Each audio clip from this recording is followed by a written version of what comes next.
नमस्कार, मैं हिमांशु बरमूला और आप देख रहे हैं BHBC न्यूज। ये फोटो इतना समझने के लिए काफी है कि लंका में सब 52 गज के हैं, कोई भी कसर का नहीं है। जो नेता देश प्रदेश की जनता को आपस में मंदिर, मस्जिद, हिंदू, मुसलमान, शमशान, कब्रिस्तान के नाम पर लड़ाते हैं, वो सारे के सारे एक ही जगह बैठकर सत्ता की मलाई खाते हैं, आपस में मौज उड़ाते हैं और अपनी बहन बेटियों को एक दूसरे के घरों में ब्याहते हैं। और गली मोहल्ले के छुट भैया नेता अपनी अपनी पार्टियों और अपने अपने नेताओं के चक्कर में आपस में जूतम पैजार तक कर लेते हैं। अखिलेश और शिवपाल के समर्थकों, अब क्या करोगे? चाचा भतीजे का गठबंधन हो गया, पहले बुआ भतीजे का गठबंधन हो गया था, अब जयंत और अखिलेश एक हो लिए। पहले आतंकियों की बुआ मुफ्ती और राष्ट्रवादी चौकीदार एक हो गए थे, लालू नीतीश एक हो गए थे, चौटाला और भाजपा एक हो गए, नीतीश और भाजपा एक हो गए, केजरीवाल उसी कांग्रेस के साथ हो गए जिस कांग्रेस के खिलाफ चुनाव लड़े थे।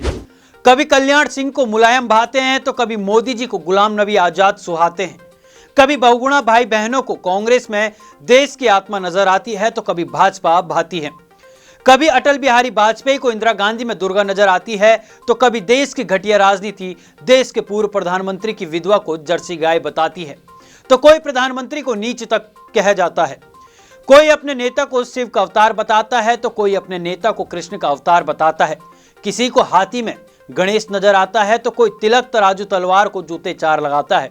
आज भी ये सब एक के एक ही हैं और आगे भी रहेंगे। ये सब के सब नेता जन कल्याण के लिए नहीं बल्कि अपने कल्याण के लिए एक हो रहे हैं। बस सारे के सारे नेताओं ने मिलकर एक ही कसम खाई हुई है कि हम बेशक सब के सब एक राय रहें पर जनता को किसी भी कीमत पर एक नहीं होने देंगे, क्योंकि अगर जनता अगड़े पिछड़े स्वर्ण दलित हिंदू मुसलमान को छोड़कर एक राय हो गई तो इन चोरों को भी ऐसे ही भगा देगी जैसे अंग्रेजों को भगाया है। इन नेताओं की भी अंग्रेज वाली नीति है, फूट डालो और राज करो। सभी दलों के नेता एक बात अच्छे से समझते हैं कि देश को लूट लूट कर खाना है तो देश की जनता को आपस में लड़ाना है। यह लेख लिखा है राजीव कुमार शर्मा ने, जो कि मानवाधिकार पक्षकार हैं। मासूम जनता कैसे बेवकूफ बनती है यह स्पष्ट किया है राजीव कुमार शर्मा ने, और अगर इसका निष्कर्ष निकाला जाए तो एक ही बात समझ में आती है, हम सब बेशक समय समय पर एक हो जाएं पर देश की जनता को किसी भी हाल में एक नहीं होने देंगे। और आखिर जनता कर भी क्या सकती है?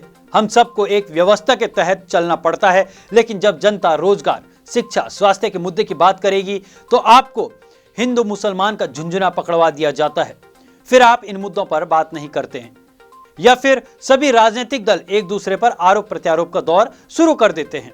आज की स्थिति तो यह है कि अगर आपने सरकार से सवाल पूछ लिया हो तो मानो आपने कोई बहुत बड़ा गुनाह कर दिया हो, और गोदी मीडिया के पास वो चाबी है जिससे सत्ता पक्ष से सवाल करने पर आपको गुनाहगार साबित कर सकती है।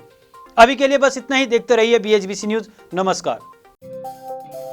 रोज की ताजा खबरें सुनने के लिए सब्सक्राइब करें BHBC न्यूज चैनल। साथ ही रोज के नोटिफिकेशन जानने के लिए दबाएं बेल आइकन। साथ ही हमें अपनी राय देने के लिए हमारी वीडियो पर कमेंट करके बताएं और वीडियोस को लाइक और शेयर करना बिल्कुल ना भूलें। आप देख रहे हैं BHBC न्यूज।